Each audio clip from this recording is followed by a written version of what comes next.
Thank you.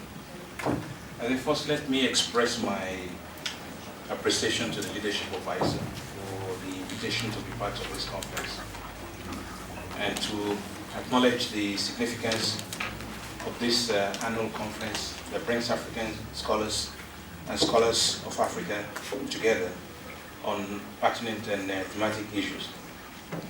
In preparing this talk, I had worked on the basis of what I assumed to be the focus of this conference, the concern with the new Scramble for Africa.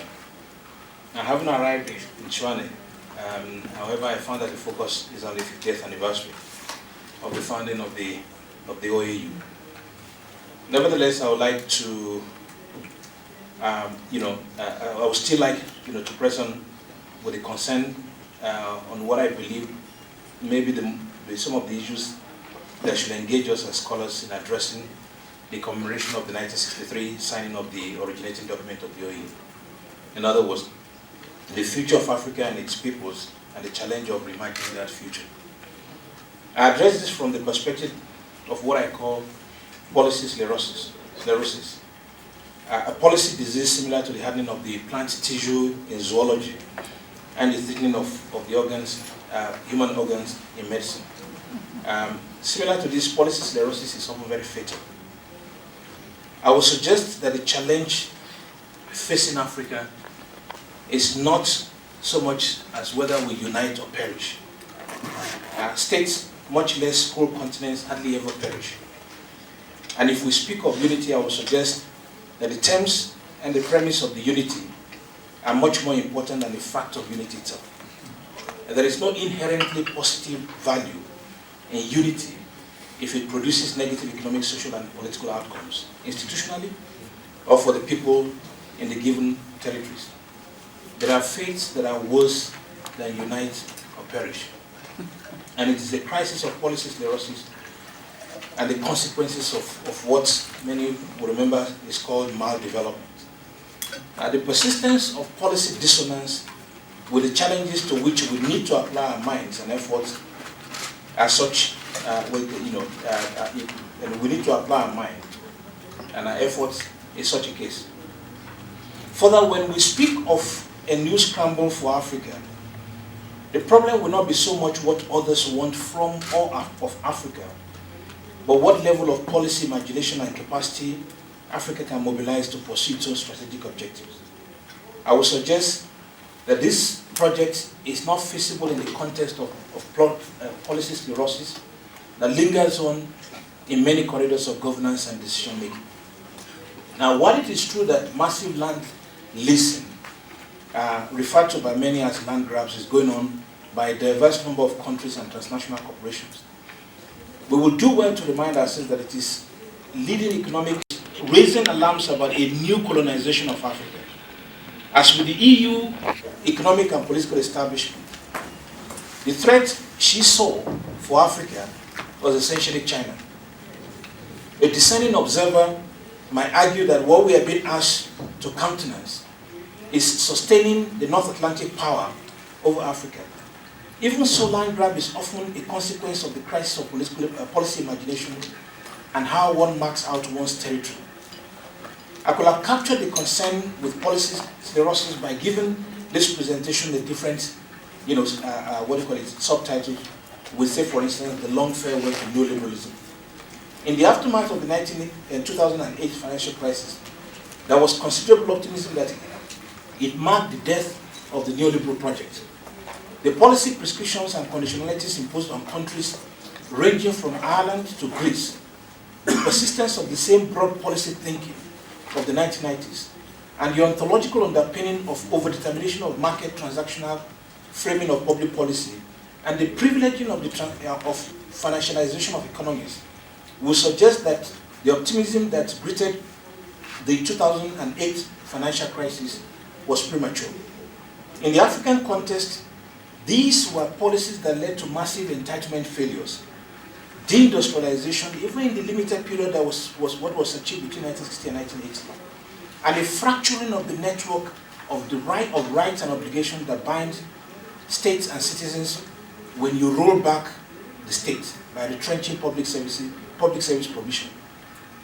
To use one indicator, between 1980 and 2001, for instance, an additional 134 million people fell below the poverty level, and an additional 84 million people fell into destitution.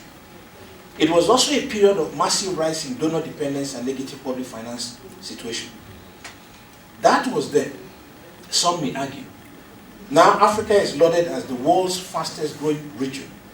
For more than a decade, Africa has maintained an average growth rate of 5%. And the average growth rate of 6% for, say, the CFA franc zone is indicative of a much wider growth pattern. The growth prospect for Africa, we're told, is not simply about commodity boom or positive, terms of trade, but they are driven by domestic consumption and a resurgent middle class. The renewed optimism on the economic prospect of Africa seems to be in large part driven by the discourse and policy orientation that is little different from the 1990s. Here I speak concerning the fundamental aspects of policy regimes. At the recent April 2013 World Bank IMF spring meeting in Washington, D.C., the Nigerian Minister of Finance, along with four other African ministers of finance, claimed, and I quote her, "We do not want growth that is not inclusive. Our focus must be on improving the lives of those at the bottom rung of the ladder." There, one would argue, is the rub, in a threefold sense, and the problem of, and the issue of policy sclerosis. First, the Nigerian case illustrates the consequences of the fundamental shift in public policy orientation and the entrenchment of the ontological trappings of market transactional logic in policy thinking. Again, we can take the poverty incidents as an illustration. Between 1980 and 2001 and 2010, the number of people in abject poverty grew by a factor of 4.5, with 84.74 million additional people falling into poverty in one single country. Now, keep in mind that between 1960 and 1980, there was persistent decline in poverty in the same country. Second is the persistence in the community of economic, economic policy, practice, community of economic practice that is driving public policy, if not the same individuals.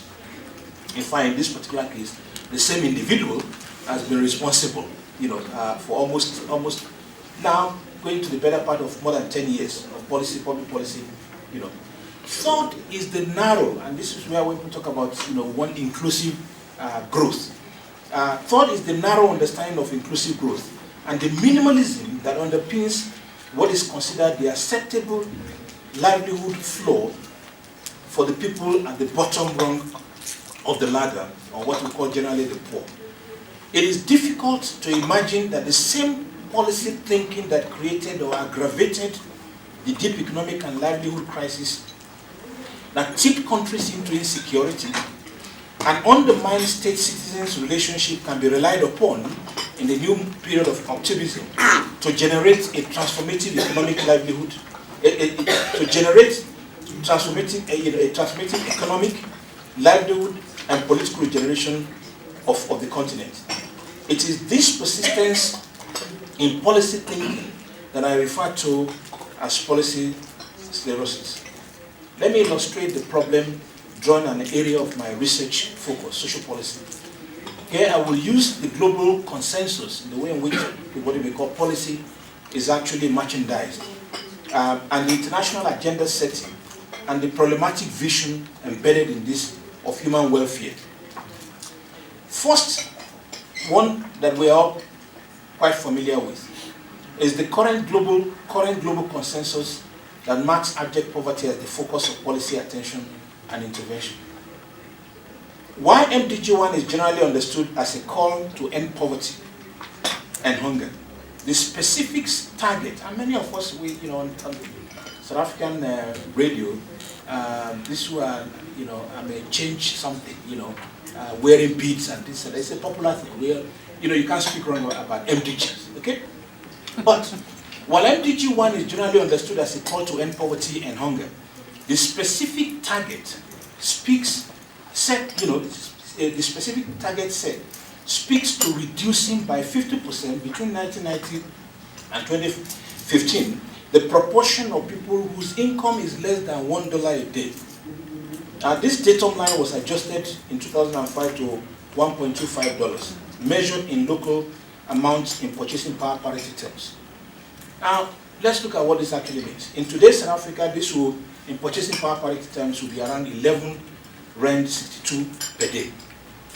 A loaf of Albany bread costs between 9 rand 69 and 13 rand 89.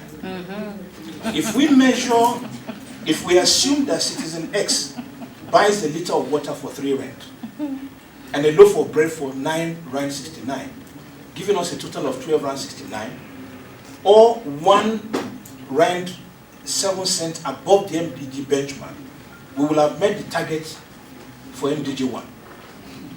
Indeed, in early 2012, the outgoing World Bank president, Robert Zulik, announced that the Millennium Development Goal of halving global poverty rate relative to its 1990 level had been achieved in 2010, 5 years ahead of schedule.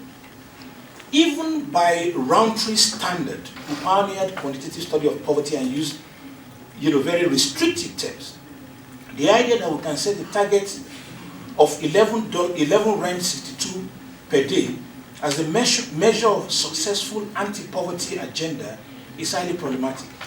Roundtree's idea of, and I quote, the minimum necessities of merely fiscal efficiency includes food, clothing, housing, and heating. Now, while a loaf of bread and a liter of water may eliminate hunger for citizen X, we might do well to remember that the person will have to be naked, homeless, and die of hypothermia by mid-July when our winter is most severe. I'm assuming that eating a loaf of bread and a liter of water and drinking a liter of water eliminates hunger, but hardly malnutrition. And if you are of a Malthusian, cold conservative bent, you can argue that by August, poverty level will have fallen since the people in the same condition as citizen X will have died of hypothermia. I have used this case to illustrate a simple point. Even for a measure of destitution, for a measure of destitution, living below that condition must be grim indeed.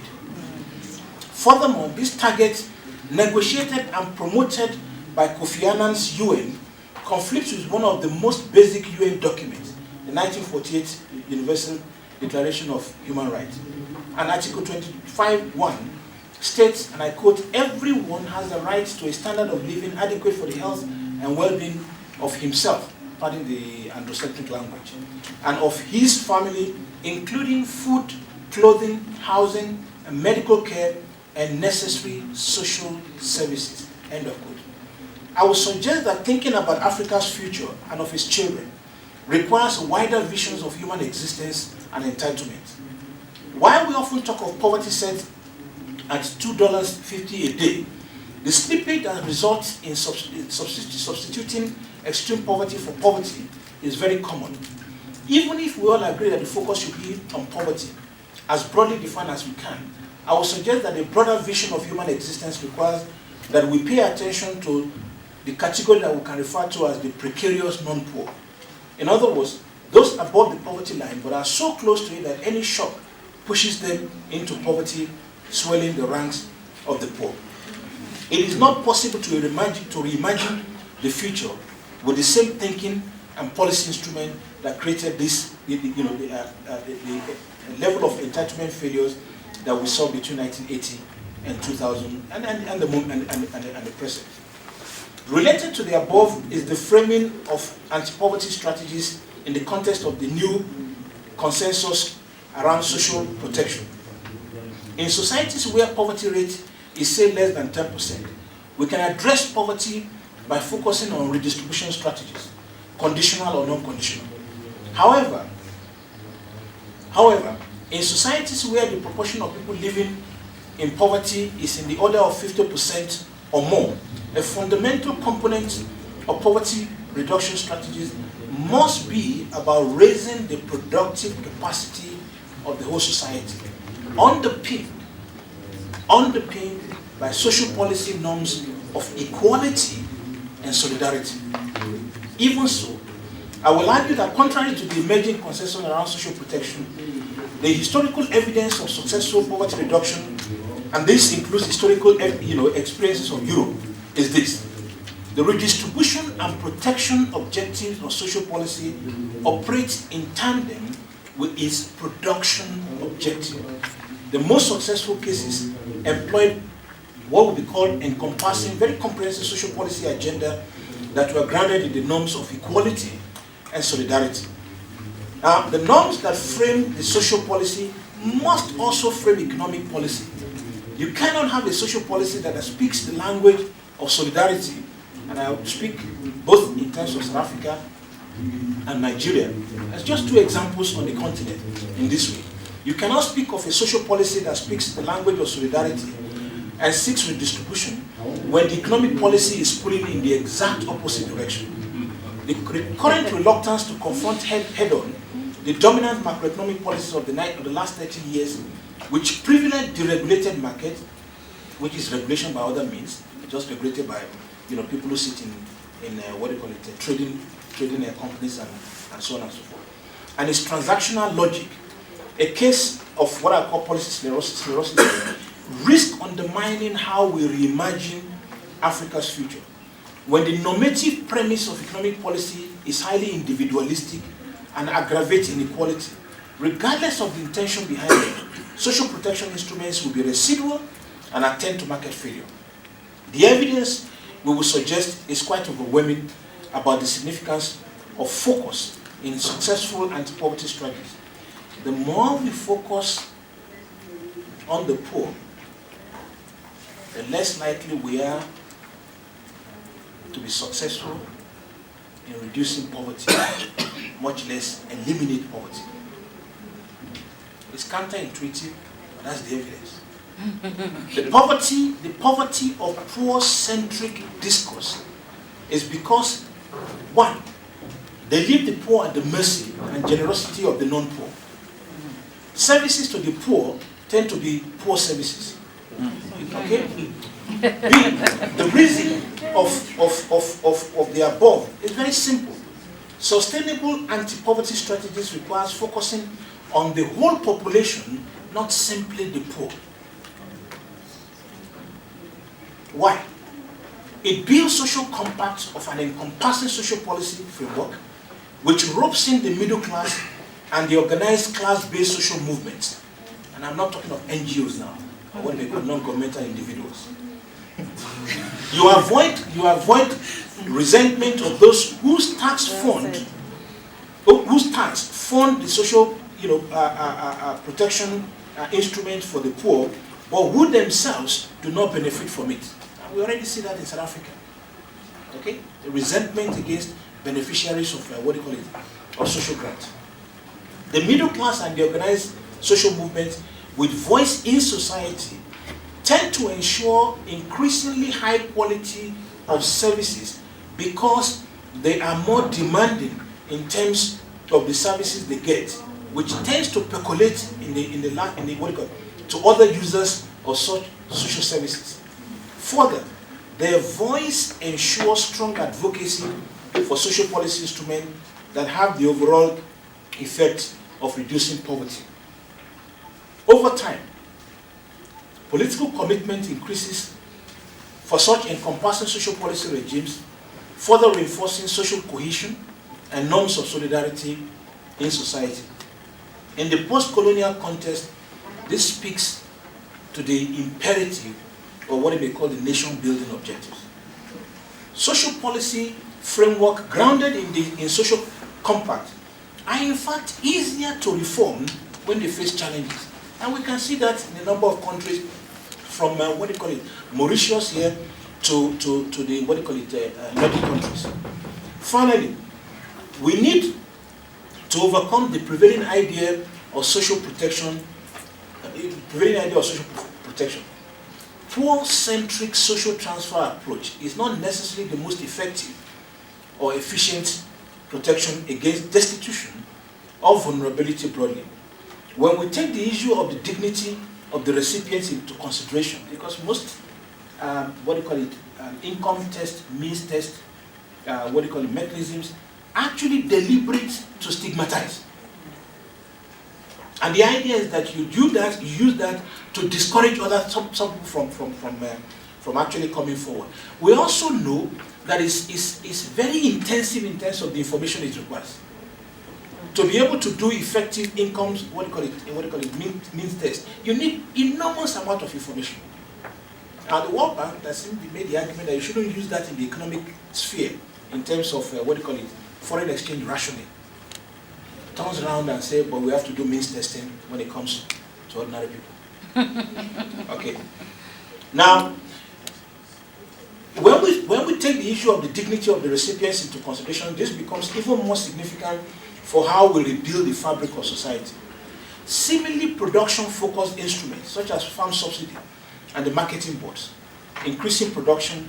tend to increase production, smoothen income and consumption of farming households.